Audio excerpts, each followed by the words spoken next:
Welcome to V3 news. లక్ష్యం సమాజహితం. నేను ప్రియాంక. ముందుగా హెడ్లైన్స్. నరేంద్ర మోదీ ఆటలిక సాగవు. ఏపీ సీఎం 8 గంటల పాటు కొనసాగనున్న ధర్మ పోరాట దీక్ష. జీన్స్ సినిమాను తిరగరాసిన ఒడిశా కడ్బల్లి గ్రామ డాక్టర్లు. ఆసుపత్రి ఎదుట ఆందోళనకు దిగిన బాధితురాలి బంధువులు. ఎమ్మెల్యేగా పోటీ చేయనున్న తన్నీరు శ్రీనిత. హరీష్ రావు సతీమణి పొలిటికల్ ఎంట్రీపై రాజకీయ వర్గాల్లో చర్చ. నటి సుమలత పొలిటికల్ ఎంట్రీ. మాండ్య లోక్సభ నియోజకవర్గం నుంచి పోటీకి సిద్ధం. 600 పైగా ఉద్యోగాల భర్తీకి సింగరేణి సన్నాహాలు. ఓపెన్ కాస్ట్ భూగర్భ గనుల్లో మహిళలకు ఉద్యోగాలు.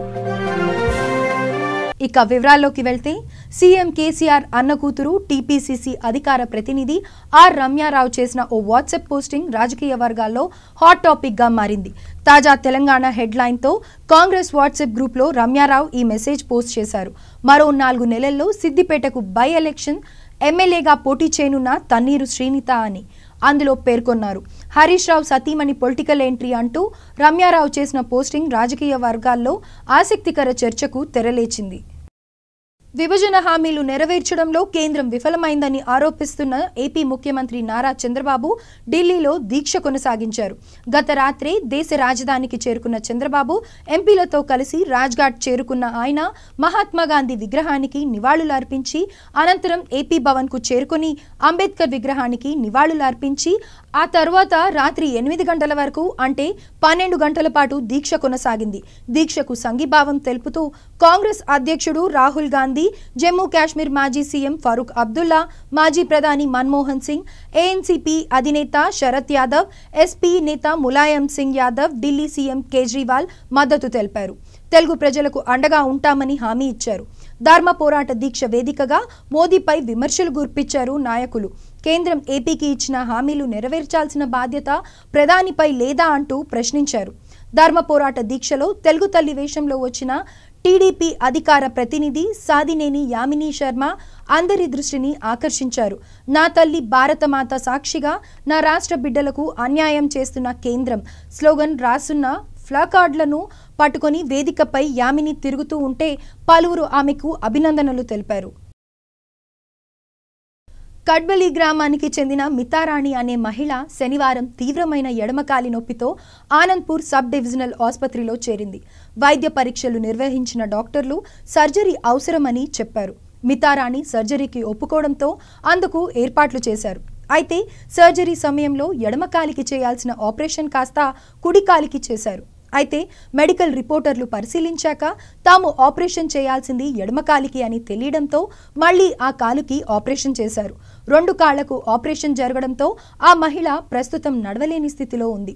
ఇది ఆమె ఆరోగ్యంపై తీవ్ర ప్రభావం చూపించే అవకాశం ఉందంటున్నారు. విషయం తెలిసిన బాధితురాలు బంధువులు ఆసుపత్రి ఎదుట ఆందోళనకు దిగడంతో స్వల్ప ఉద్రిక్తత పరిస్థితులు ఏర్పడ్డాయి. వైద్యులు ఇంత నిర్లక్ష్యంగా వ్యవహరించడంపై వారు తీవ్ర ఆగ్రహం వ్యక్తం చేస్తున్నారు. బాధ్యులైన డాక్టర్ సిబ్బందిపై చర్యలు తీసుకోవాలని డిమాండ్ చేస్తున్నారు. ఈ ఘటనపై ఇప్పటి వరకు కేసు మాత్రం నమోదు కాలేదు. ఇటీవలే భర్త అంబరీష్ ను కోల్పోయిన నటి సుమలత భవిష్యత్తులో రాజకీయాల్లోకి రావాలన్న కృతనిశ్చయంతో ఉన్నారు. రాజకీయాల్లోకి రావాలనుకుంటున్న తన ఆకాంక్షను మీడియా ముందు వెళ్లబుచ్చారు. తన పొలిటికల్ ఎంట్రీ కాంగ్రెస్ పార్టీతోనే జరుగుతుందని, అవకాశం వస్తే మాండ్య లోక్సభ నియోజకవర్గం నుంచి పోటీకి కూడా సిద్ధమని ప్రకటించారు. ఆదివారం కుమారుడు అభిషేక్తో కలిసి ఆదుచుంచు నగరిలోని కాలభైరవేశ్వర స్వామిని సందర్శించుకున్న సందర్భంగా సుమలత ఈ కామెంట్స్ చేశారు. త్వరలోనే సన్నిహితులు, ప్రముఖ రాజకీయ సలహాదారులతో చర్చించి నిర్ణయం తీసుకుంటామన్నారు. 10వ తరగతి పరీక్షల షెడ్యూల్ను మంత్రి గంటా శ్రీనివాసరావు విడుదల చేశారు. మొత్తం 6.10 లక్షల మంది దరఖాస్తు చేసుకున్నారన్న ఆయన ఈ నెల 7వ తేదీలోపు దరఖాస్తు చేసుకునే అవకాశం కల్పిస్తున్నట్లు ప్రకటించారు. మార్చి 18 నుండి ఏప్రిల్ 2 వరకు మొత్తం 2833 కేంద్రాల్లో పరీక్షలు నిర్వహిస్తామని, నెల రోజుల్లో ఫలితాలను విడుదల చేస్తామని తెలిపారు. హాల్ టికెట్లను ఆన్లైన్ ద్వారా వెబ్సైట్ నుండి డౌన్లోడ్ చేసుకోవచ్చన్నారు. అంతర్జాతీయ మార్కెట్లో ముడి చమురు ధరలు తగ్గినప్పటికీ దేశంలోని ప్రభుత్వ రంగ చమురు కంపెనీలు నేడు పెట్రోల్, డీజిల్ ధరలను పెంచాయి. సోమవారం నాడు లీటర్ పెట్రోల్పై 5 పైసలు, డీజిల్పై 6 పైసల మేరకు ధరను పెంచుతున్నట్టు IOCL ప్రకటించింది. దీంతో హైదరాబాద్లో పెట్రోల్ ధర లీటర్ 74.62, డీజిల్ ధర 71.34కు పెరిగింది. తెలంగాణ శామిల్స్ అండ్ టింబర్స్ ఫెడరేషన్ ఆధ్వర్యంలో జరిగిన రాష్ట్ర స్థాయి సమావేశంలో నిరసనగా కల్ప వడ్రంగి వృత్తులు మరియు అనుబంధ సంస్థల ప్రభుత్వం చేపట్టిన లక్ష్యాలకు నిరసనగా ఈ రోజు నుండి బుధవారం వరకు అనగా 3 రోజుల బంద్కు పిలుపునివ్వడం జరిగింది.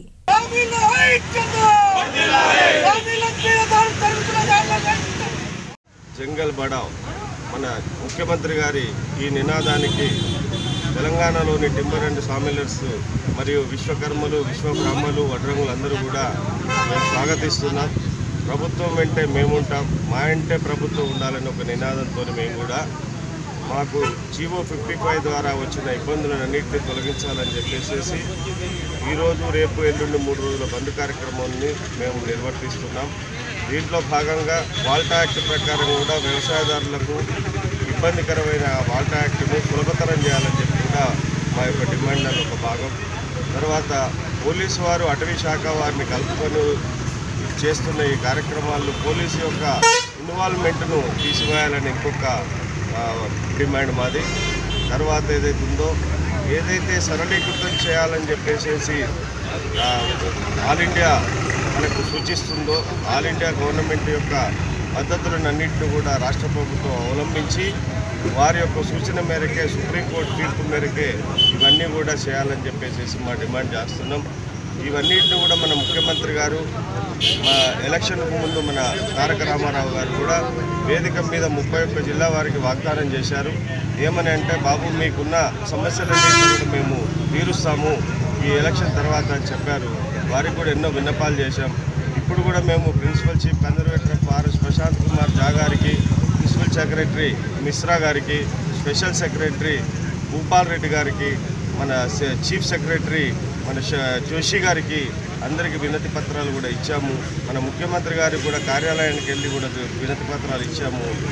ఎలాంటి మాకు ఇబ్బందులను తొలగించే కార్యక్రమంలో ఏ ఒక్క అధికారి కానీ మన నాయకులు కానీ ఎవరు కూడా పట్టించుకోవడం మూలాన చేయలేక చేతగాక అనే పద్ధతిలో కాకుండా, అయ్యా మీరు సహకరించండి అనే ఉద్దేశంతో సామూహికంగా శాంతియుతంగా మేము ఈరోజు కలెక్టర్లందరికీ 31 జిల్లా కలెక్టర్లందరికీ కూడా మేము విజ్ఞాపన పత్రాలు ఇస్తున్నాం.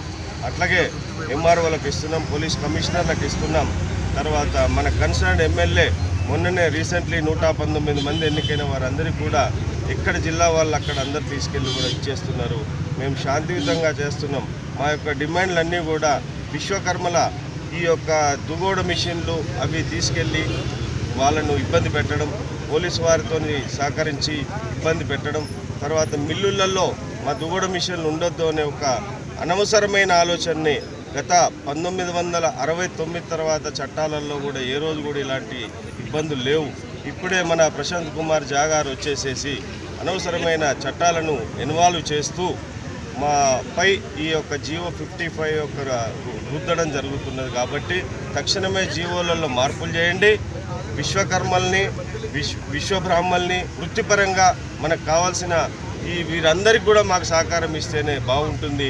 ప్రత్యక్షంగా పరోక్షంగా సిద్దిపేట కొమరవెల్లి మండలం మర్రిముచ్చాల గ్రామంలో నిరంతరం బ్రహ్మానంద సాగరంలో ఓలలాడుతూ బ్రహ్మజ్ఞాన సంపన్నులైన మందస్మిత ముఖారవిందులైన అపర దత్తావతారమై విరాజిల్లుతున్న శ్రీ శ్రీ శ్రీ సాంద్రానంద స్వామి వారు వార్షికోత్సవాలు ఘనంగా నిర్వహించారు. 3 రోజుల పాటు జరిగిన ఉత్సవాల్లో స్వామివారికి విశేష పూజలు, రుద్రచండీ హవనం, పల్లకీ సేవ నిర్వహించి చేర్యాల శ్రీ లక్ష్మీ గణపతి అభయాంజనేయ స్వామి ఆలయం నుండి పాదయాత్ర నిర్వహించారు. సాంప్రదాయబద్ధంగా జరిగిన ఈ వారోత్సవంలో పెద్ద ఎత్తున భక్తులు పాల్గొన్నారు. సూర్యాపేట జిల్లా కోదాడ మండలం రామాపురం క్రాస్ రోడ్లో పోలీసులు అవుట్ పోస్ట్ వద్ద మహీంద్రా స్కార్పియో AP 3180 6363 వాహనంలో అక్రమంగా ఆంధ్రాకు తరలిస్తున్న సుమారు 20 క్వింటాళ్ల PDS బియ్యాన్ని కోదాడ రూరల్ SI పట్టుకున్నారు. ముందుగా సమాచారం అందడంతో ఆయన కాపు కాసి బియ్యాన్ని తరలిస్తున్న దుండగులను అరెస్ట్ చేయడం జరిగింది. అదిగో అల్లదిగో శ్రీహరి వాసము అనుకుంటూ తిరుమలలో ఉన్న కలియుగ ప్రత్యక్ష దైవం శ్రీవారిని దర్శించుకోవడం ప్రతి ఒక్కరి ఆశ.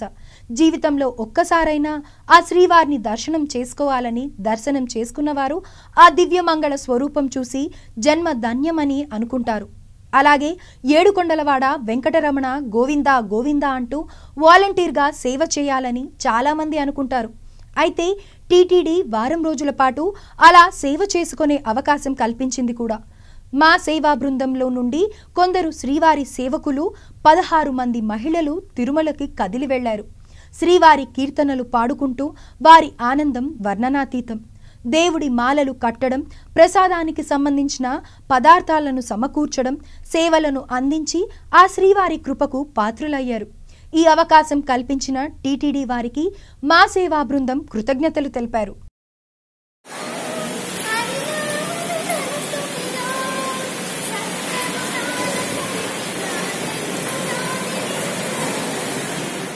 నల్గొండ జిల్లా కట్టంగూరు మండలం ముత్యాలమ్మగూడెం స్టేజీ వద్ద జాతీయ రహదారిపై ఘోర రోడ్డు ప్రమాదం చోటు చేసుకుంది. సిమెంట్ ట్యాంకరు లారీకి వెనుక నుండి విజయవాడ గవర్నర్ పేటకు చెందిన ఆర్టీసీ బస్సు ఢీకొట్టింది.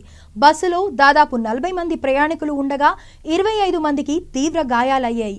ఈ ప్రమాదంలో కండక్టరు బస్సు లారీకి మధ్యలో ఇరుక్కొని చనిపోగా ప్రయాణికుల్లో ఒక మహిళ చనిపోవడం జరిగింది. క్షతగాత్రులను 108 మరియు హైవే అంబులెన్స్ ద్వారా నార్కెట్పల్లి కామినేని ఆసుపత్రికి తరలించారు. సూర్యాపేట హైటెక్ బస్ డిపో వద్ద నుండి చేంజ్ అయిన డ్రైవర్ అతివేగంతో ముత్యాలమ్మగూడెం వద్ద ఓవర్టేక్ చేయడానికి ప్రయత్నించగా ముందుగా ఉన్న లారీని ఎడమ వైపు నుంచి ఢీకొట్టడంతో ఈ ప్రమాదం జరిగిందని బస్సులోని ప్రయాణికులు చెప్పారు. సో నెక్స్ట్ ఇక్కడ దాకా వచ్చిన తర్వాత ఓవర్టేక్ చేయబోయి ఆగడానికి గుర్తు అప్రాక్స్ ఒక 40-50 మెంబర్స్ ఉన్నారు. లెవెల్ అట్లా బయలుదేరినాను జరుగుతుంది లెవెల్కి బయలుదేరినాము. ఆల్మోస్ట్ అందరూ ఇంజూర్డ్ అయ్యారు.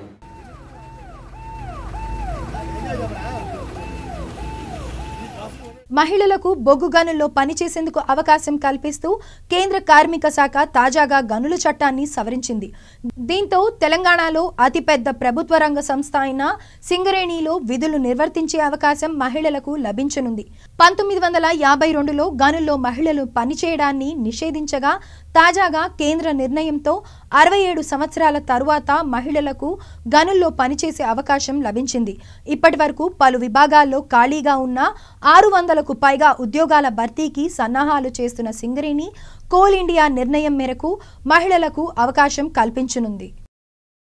ఆంధ్రాలో అవినీతి గురించి మాట్లాడుతున్న మోదీకి తెలంగాణలో అవినీతి కనపడటం లేదా అని ప్రశ్నించారు ఏఐసిసి కార్యదర్శి మాజీ ఎంపీ విహెచ్. మోదీ కేసీఆర్ గురించి ఎందుకు మాట్లాడారన్నారు. తెలంగాణకు విభజన హామీలు ఎందుకు మోదీ అమలు చేయడం లేదో చెప్పాలని డిమాండ్ చేశారు. రాహుల్ ప్రధాని అయితే ఏపీకి ప్రత్యేక హోదా తప్పనిసరి.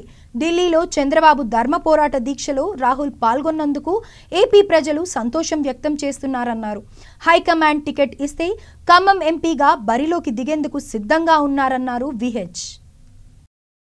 V3 న్యూస్ లో ఇప్పుడొక షార్ట్ బ్రేక్ తీసుకుందాం. శ్రీ గాయత్రీదేవి జ్యోతిషాలయం దిల్సుఖ్ నగర్. శ్రీ పండిట్ సాయిరాం శాస్త్రి గారు గత 30 సంవత్సరాలుగా దిల్సుఖ్ నగర్ లో స్థిరంగా ఉంటున్నారు. మీరు చేస్తున్న ప్రయత్నాలు విఫలమగుట, కార్యక్రమాలయందు ఆలస్యం, అనుకోని చిక్కులు, వివాహ ప్రయత్నం ముందుకు సాగక వివాహ ఆలస్యం, ఉద్యోగం, ఆరోగ్యం, దాంపత్యం, సంతానయోగం, విదేశీయానం, భూ వివాదములు మరియు వ్యాపారాదులలో సమస్యలకు జ్యోతిష్యపరమైన పరిష్కారమునకై పుట్టిన తేదీ, బొటనవేలి ముద్ర, హస్తరేఖలు, జాతకం చూసి వివరముగా జ్యోతిష్యం చెప్పగలరు. మీరెక్కడెక్కడో జ్యోతిష్యం అడిగి నిరాశ చెంది ఉండవచ్చు. ఒక్కసారి శ్రీ సాయిరాం శాస్త్రి గారిని సంప్రదించండి. గమనిక: స్త్రీ పురుషుల ఎటువంటి జీవిత సమస్యలకైనా పూజ, హోమం, అంజనం, యంత్రం, మంత్రం ద్వారా 9 రోజుల్లో గాయత్రీదేవి సాయిబాబా పూజ చేసి శాస్త్రోక్తంగా పరిష్కారం చూపగలరు.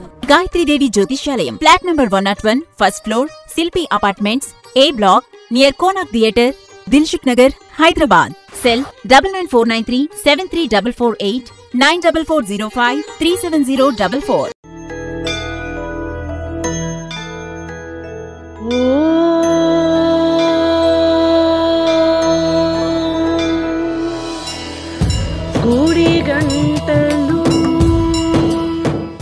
గుడి గంటలు త్వరలో మీ V3 న్యూస్ ఛానల్లో. నేను మా తమ్ముడు రాజుగాడు రచ్చబండ ముచ్చట్లల్లా మన V3 న్యూస్ ఛానల్ జల్దీనే వస్తున్నాం, జర చూడుండ్రి. రచ్చబండ ముచ్చట్లు మీ V3 న్యూస్ ఛానల్లో త్వరలో.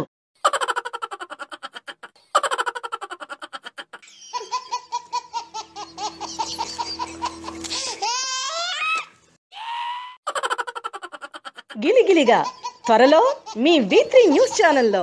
Welcome back to V3 news. Safety వారోత్సవాల్లో భాగంగా బస్సులో సీట్లు ఖాళీగా ఉన్నా కూడా కొంతమంది విద్యార్థులు ఫుట్బోర్డ్ మీదనే వేలాడుతున్నారు. ఎక్కే వాళ్లకు దిగే వాళ్లకు ఇబ్బందితో పాటు సెల్ ఫోన్లు మరియు జేబులో డబ్బులు కూడా మాయమైపోతున్నాయి. బస్సు కదిలేటప్పుడు జారిపడ్డ సందర్భాలు కూడా చాలా ఉన్నాయి. వారికి కండక్టర్ గాని బస్సులో ఉన్న ప్యాసింజర్స్ గాని లోపలికి రమ్మని చెప్పినా వారితో గొడవలకు దిగుతున్నారు అల్లరి మూకలు. మీకోసం V3 న్యూస్ స్పెషల్ కథనం ఇప్పుడు చూద్దాం. ప్రస్తుతము ఎక్కడ చూసినా ట్రాఫిక్, దానికి తోడు బస్సులు సకాలంలో రాక వచ్చిన బస్సులలోనే ఎంతోమంది గుమ్మగూడి ఎక్కటం, కొంతమంది డోర్లలో వేలాడటం, ఖాళీగా ఉన్నా కూడా డోర్లలో వేలాడుతుంటారు. అవి ఎక్కే వాళ్ళకి కానీ దిగే వాళ్ళకి కానీ చిరాకు తెప్పిస్తుంటుంది. మరి డోర్లలో వేరే వాళ్ళ గురించి ఇక్కడ స్పందన అడిగి తెలుసుకుందాం ఒక్కొక్కరిని.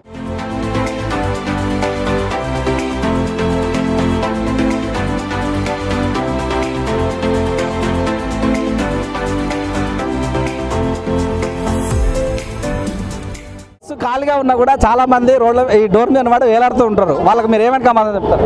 పిల్లలు, స్కూల్ పిల్లలు, కాలేజ్ పిల్లలు ఎంత చెప్పినా వినరు మాట. లోపల రాయంటే బాబు ఫ్యాషన్ అయిపోయింది డోర్లో వేలాడడం. మామూలుగా మీరు వాళ్ళకి సజెషన్ చేస్తుంటారా? సజెషన్ చేసి లోపల రమ్మని కానీ మాట వినరు, మాకు కేర్ చేయరు. సిచ్యువేషన్ ఎట్లా ఉంది? యూత్ యూత్ యూత్ అందుకు మాట వినట్లేదు.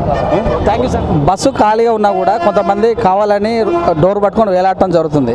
ఇలాంటి సమయంలో మీరే అక్కడ ఉంటే పైకి ఎక్కాలంటే దిగాలంటే ఇబ్బంది అనిపిస్తుంది. మీరు ఎలా ఫీల్ అవుతారు? ఎలా ఫీల్ అవ్వడం అంటే బస్సెస్ ఇప్పుడు ఏం ఎంటీ ఉండట్లేదు. ఏ బస్ చూసినా చాలా రష్ ఉంటుంది. లోపల కొద్దిగా ఖాళీ ఉన్నా కూడా ఎలా వాళ్ళు చాలా మంది ఉంటారు. అది వాళ్ళ ఫ్యాషన్ అండి, దానికి మనం ఏం చేయాలి? అది వాళ్ళ మెంటాలిటీ. అదే నేను అనేది. ఏం కామెంట్ చేస్తారు మీరు ఇలాంటి వాళ్ళ మీద? ఏం చేయాలి? వాళ్ళ మెంటాలిటీ అది. అంటే వదిలేస్తారా? వదిలేయడం కాదు, వాళ్ళకి రూల్స్ తెలవాలి. వాళ్ళకి డిసిప్లిన్ లేనప్పుడు మనం ఏం చేస్తాం చెప్పండి? అంతే. అది వాళ్ళ పేరెంట్స్ నేర్పియాలి. వాళ్ళ ఇంట్లో ఉన్న పద్ధతి బట్టి వాళ్ళు బయట ఫాలో అవుతారు కదా. పాసెస్ క్యాన్సిల్ చేస్తే వాళ్ళకి బుద్ధి వస్తుంది. ప్లస్ గవర్నమెంట్ చాలా వరకు స్టూడెంట్కి పాసెస్ ఆల్మోస్ట్ చాలా కన్సెషన్ ఇస్తుంది. ఆ కన్సెషన్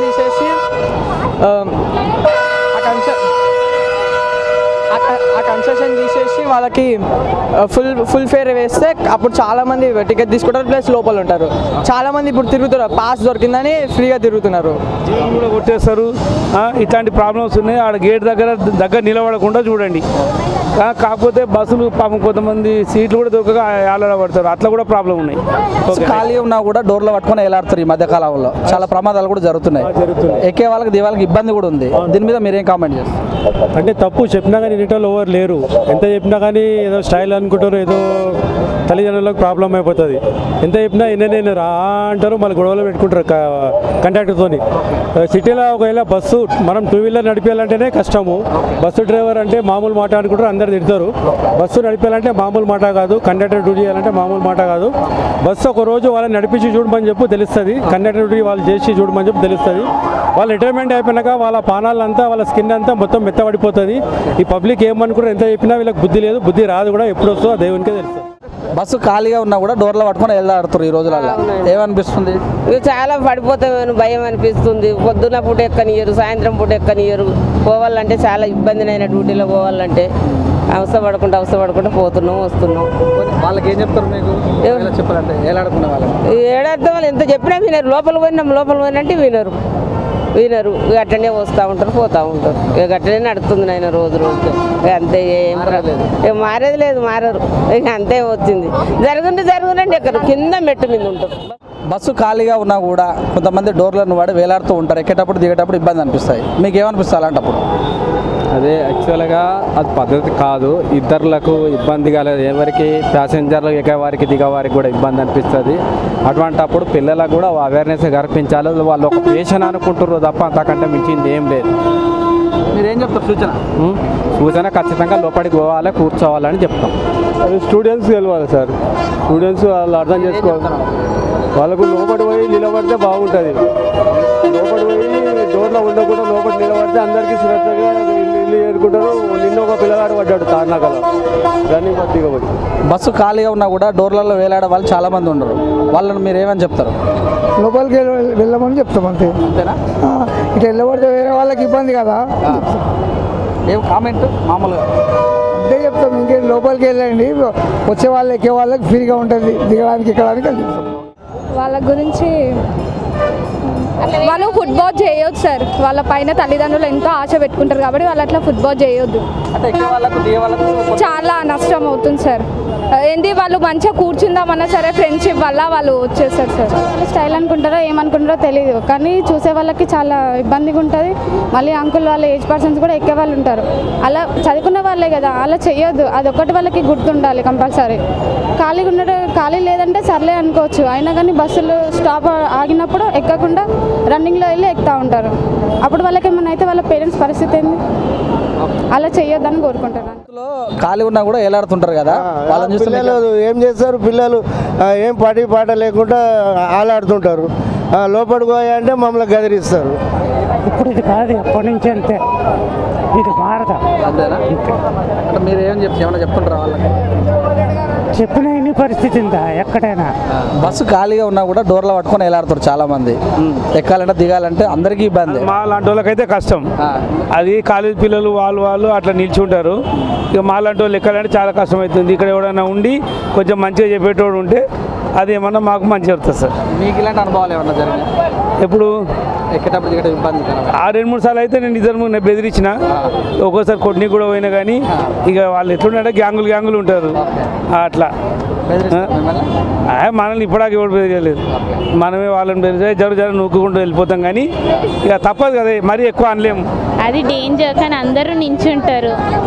అది మెయిన్గా బాయ్స్ నించుంటారు. ఫస్ట్ తిట్టాలనిపిస్తుంది వాళ్ళని, ఎంత తిట్టినా వినరు. ఒక రోజు అయితే బయట నించినందుకు డ్రైవర్ కండక్టర్ కొట్లాడిండు ఒక అబ్బాయితో. ఆ అబ్బాయి కూడా రివర్స్లో వెళ్తున్నాడు, అది కూడా పోలీస్ స్టేషన్ ముందు.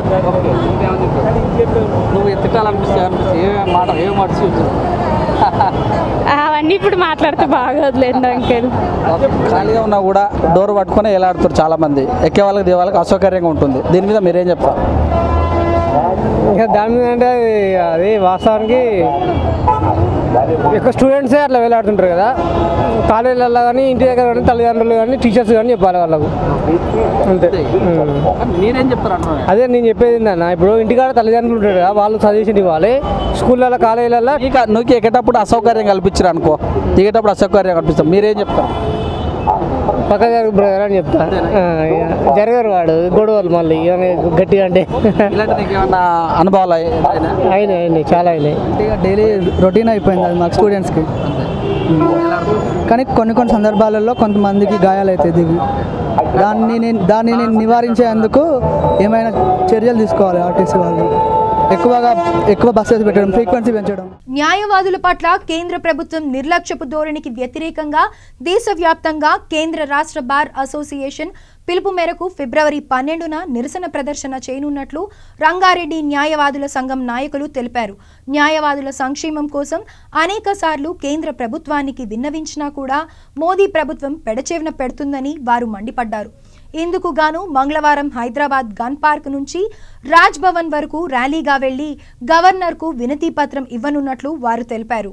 తెలంగాణ న్యాయవాదులు, భారతదేశ బార్ కౌన్సిల్ చైర్మన్ గారు, అదేవిధంగా రాష్ట్ర బార్ కౌన్సిల్ చైర్మన్స్, దేశంలో ఉన్నటువంటి న్యాయవాద సంఘాలు కూడా రేపు 12 ఫిబ్రవరి నాడు భారతదేశంలో ఉన్నటువంటి 17 లక్షల మంది న్యాయవాదులు వారి యొక్క సంక్షేమానికి, న్యాయ వ్యవస్థ యొక్క సంక్షేమానికి గౌరవనీయ ప్రధానమంత్రి గారికి గత 4.5 సంవత్సరాల నుండి 5,000 కోట్ల రూపాయలను న్యాయవాదుల సంక్షేమము, న్యాయ వ్యవస్థకు ఇవ్వమని ప్రార్థించడం జరిగింది. ఎన్నో విధాల విన్నపాలు చేయడం జరిగింది. అయినా భారత కేంద్ర ప్రభుత్వం, ప్రధానమంత్రి గారు వాటికి స్పందించకుండా సాచివేత ధోరణిలో గత 5 సంవత్సరాల నుండి వస్తుంది. కాబట్టి దేశంలో ఉన్నటువంటి న్యాయవాదుల సంక్షేమం కోసం, న్యాయవాదులు కూడా సమాజంలో ఒక భాగమే కాబట్టి న్యాయవాదుల సంక్షేమం కోసం 10 డిమాండ్లను వారి ముందట పెట్టడం, రేపు గన్ పార్క్ నుండి రాజ్భవన్కి వెళ్ళి మా విన్నపాలని గవర్నర్ గారికి ఇవ్వడం, రాష్ట్రాల్లో జిల్లాల్లో ఉన్నటువంటి వారు సంబంధిత ఎంపీ గారికి లేదా జిల్లా కోర్టు ప్రధాన న్యాయమూర్తికి లేదా కలెక్టర్ గారికి ఇవ్వడం జరుగుతుంది. ఈ డిమాండ్లు ఏంటంటే న్యాయవాదులకు కూడా ఇన్సూరెన్స్ కవరేజీ 20 లక్షల వరకు ఇవ్వాలి. అదేవిధంగా న్యాయవాదులకు స్పెషల్ మెడికల్ కార్డును ఒకటి ఇచ్చినట్టయితే వాళ్ళ యొక్క అవసరాలకు వాటిని వాడుకునే విధంగా, అదేవిధంగా యువ న్యాయవాదులు న్యాయ వ్యవస్థలకు వస్తురు కాబట్టి 5 సంవత్సరాల వరకు 10,000 రూపాయల వరకు స్టైపెండ్ ఇవ్వాలని, అదేవిధంగా న్యాయవాదులు, పోలీసులు, ఇతరత్ర వాళ్ళు బ్యాంకులకు పోతే పైసలు ఇవ్వరు, గౌరవం ఇవ్వరు. కాబట్టి న్యాయవాదులకు వడ్డీ లేని రుణాలను ఇండ్లు కట్టుకోవడానికి రుణాలను, అదేవిధంగా వెహికల్స్ కానీ, లైబ్రరీ కానీ, ఇతరత్ర సంక్షేమానికి ప్రభుత్వం కూడా ఉదారత్వంగా ఇవ్వాలని అదో డిమాండ్. అదేవిధంగా రాష్ట్రంలో ఉన్నటువంటి కొన్ని కమిషన్స్ కావచ్చు, ట్రిబ్యునల్స్ కావచ్చు, ఏదైనా ఎక్కడైనా కానీ రిటైర్ అయినటువంటి జడ్జిలు, రిటైర్ అయినటువంటి న్యాయ అధికారులను ఎక్కడైతే ఆఫీసర్గా అపాయింట్ చేస్తుర్రో దాన్ని మార్చి సీనియర్ న్యాయవాదులను దాంట్లో అపాయింట్మెంట్ చేయాలని, అదేవిధంగా న్యాయవాదులకు ఈ మధ్యన రక్షణ లేకుండా పోతుంది. ఒకవేళ రక్షణ కాపాడడం కోసం అడ్వకేట్ ప్రొటెక్షన్ యాక్ట్ అనే దాన్ని ఒకటి తీసుకురావాలని, అదేవిధంగా కాలము అనుకూలించకుండా ఏదన్నా 65 సంవత్సరాల లోపు ఉన్నటువంటి న్యాయవాది మరణిస్తే వాళ్ళ కుటుంబ సభ్యులకు 50 లక్షల రూపాయలను ఇవ్వాలని, అదేవిధంగా ఇతరత్ర ఉన్నటువంటి ఇంకోటి ఏంటంటే న్యాయవాద సంక్షేమాల కోసం దేశంలో ఉన్నటువంటి కోర్టుల్లో మంచి బిల్డింగ్లు, ఇన్ఫ్రాస్ట్రక్చర్ కోసం, అదేవిధంగా ఈ లైబ్రరీల కోసం, ఇతరత్ర సంక్షేమాని కోసం కూడా ఉదారంగా కేంద్ర ప్రభుత్వం స్పందించాలని రేపు గన్ పార్క్ నుండి రాజ్భవన్ వరకు వెళ్ళి విన్నపాలను ఇవ్వడానికి సంసిద్ధులమైన మేము వెళ్తున్నాం. కాబట్టి కేంద్ర ప్రభుత్వం ఇకనైనా న్యాయవాదులు, న్యాయ వ్యవస్థను కూడా గౌరవించి ప్రజాస్వామ్యాన్ని కాపాడే దిశలో 3వ ఆర్గన్ అయినటువంటి న్యాయ వ్యవస్థ న్యాయవాదులను కాపాడుతుందని ఆకాంక్షిస్తున్నాం. ప్రజాస్వామ్యబద్ధంగా మా నిరసనను బాహ్య ప్రపంచానికి తెలియజేసే విధంగా చేస్తున్నాం. జై భారత్, జై తెలంగాణ. మహేశ్వరం నియోజకవర్గంలో అటవీ క్షేత్ర అధికారి కార్యాలయం ముందు federation of Telangana temper merchants association ఈరోజు తమ డిమాండ్ల కోసం ధర్నా చేయడం జరిగింది. ప్రభుత్వం తీసుకువచ్చిన జీవో నెంబర్ 55కు వ్యతిరేకంగా జంగిల్ బచావో జంగిల్ బడావో కార్యక్రమంలో భాగంగా చట్టబద్ధంగా వ్యాపారం చేసుకునే కలప పరిశ్రమలపై జరుగుతున్న దాడులకు నిరసనగా 3 రోజులు రాష్ట్ర వ్యాప్త బంద్ పాటిస్తున్నట్లు తెలిపారు. తెలంగాణ రాష్ట్రంలో ప్రత్యక్షంగా లేక పరోక్షంగా కలప ఆధారిత పరిశ్రమల ద్వారా దాదాపు 3 లక్షల మందికి ఉపాధి కలుగుతుంది. తెలంగాణ ఫెడరేషన్ ప్రెసిడెంట్ రమణయ్య, మహమ్మద్ కయ్యూం మరియు జగ్జీవన్ చారి, మదన్ పటేల్, రాజు చారి చేతి వృత్తుల సంఘాలు పాల్గొన్నాయి. జంగల్ బచ్చి బడావో అంటున్నావు, బడావో జంగల్ ఏడ బడావో? నీ తను ఏడైతే నిజమైన స్మగ్లర్లు ఉన్నారో, ఏ జిల్లాలో అయితే నిజమైన స్మగ్లర్లు ఉన్నారో ఆడ మీరు దాడి చేయరు తప్ప ఇలా హైదరాబాద్లో చెట్లు ఉన్నాయా, లేకపోతే ఇంకా హైదరాబాద్లో ఇంకేమైనా ఉన్నాయా? వీడికి వచ్చి మీరు మమ్మల్ని అనేక రకంగా ఇబ్బందులు పెట్టుడు తప్ప ఇప్పుడు మాకు చావడానికి కారకులు అవుతున్నారు తప్ప మీరు ఎందుకు మీరు నిజమైన సిట్ ఆఫీసర్లు అయితే, నిజమైన మీకు ఒక నిర్దిష్టత ఉన్నట్టయితే పోలీసు అడవిలలో పెట్టండి, మీ మిలిటరీ కూపింగ్ చేయించండి, స్మగ్లర్లను పట్టుకోండి, ఆడ చేయండి. కానీ వీళ్ళని వచ్చి ఊరా మీరు గ్రామాల మీద పడి ఇలా మనం దుబ్బాకల విన్నాం మేము, 1 ఫీటు ముక్క దొరికిందంట, 2 కట్టెలు రోడ చెక్కకు ఇంటికి చేసి దానికోసం షటర్ గుంజి దూడ మిషన్ తీసుకొని పోయినాం. ఆ కుటుంబం పరిస్థితి ఏంది? ఇవి ఈ బులెటిన్ విశేషాలు. బులెటిన్ ముగించే ముందు హెడ్లైన్స్ మరోసారి. నరేంద్ర మోదీ ఆటలిక సాగవు. ఏపీ సీఎం 8 గంటల పాటు కొనసాగనున్న ధర్మ పోరాట దీక్ష. జీన్స్ సినిమాను తిరగరాసిన ఒడిశా కడ్బల్లి గ్రామ డాక్టర్లు. ఆసుపత్రి ఎదుట ఆందోళనకు దిగిన బాధితురాలి బంధువులు. ఎమ్మెల్యేగా పోటీ చేయనున్న తన్నీరు శ్రీనిత. హరీష్ రావు సతీమణి పొలిటికల్ ఎంట్రీపై రాజకీయ వర్గాల్లో చర్చ. నటి సుమలత పొలిటికల్ ఎంట్రీ. మాండ్యా లోక్సభ నియోజకవర్గం నుంచి పోటీకి సిద్ధం. 600 పైగా ఉద్యోగాల భర్తీకి సింగరేణి సన్నాహాలు. ఓపెన్ కాస్ట్ భూగర్భ గనుల్లో మహిళలకు ఉద్యోగాలు. చూస్తూనే ఉండండి V3 న్యూస్. లక్ష్యం సమాజ హితం.